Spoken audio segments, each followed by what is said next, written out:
সরকারের অর্থ সাশ্রয় ও মিতব্যয়িতার অংশ হিসেবে এক ব্যতিক্রমী সিদ্ধান্ত নিয়েছেন বিদ্যুৎ ও জ্বালানি মন্ত্রী ইকবাল হাসান মাহমুদ টুকু।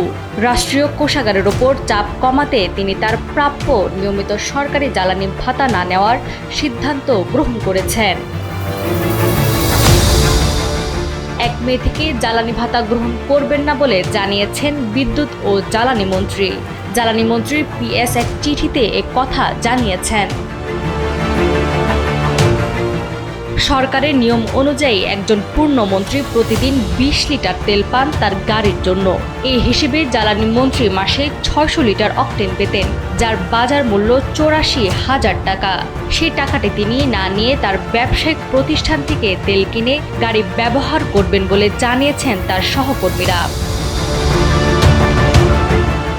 সংশ্লিষ্ট সূত্রে জানা গেছে, সরকারি কর্মকর্তাদের মাঝে মিতব্যয়িতার চর্চা উৎসাহিত করতে এবং রাষ্ট্রীয় তহবিলের ওপর চাপ কমাতেই মন্ত্রী এই উদ্যোগ নিয়েছেন। এই সিদ্ধান্তের ফলে সরকারি কোষাগারের অর্থ সাশ্রয় হবে। এদিকে প্রশাসনের উচ্চ পর্যায়ে এ ধরনের ব্যক্তিগত সাশ্রয়ী উদ্যোগ সরকারের সামগ্রিক ব্যয় নিয়ন্ত্রণ কৌশলে ইতিবাচক ভূমিকা রাখবে বলে মনে করছেন বিশ্লেষকরা। নাওয়ার সালসাবিল দুরদানা, সময়ের আলো।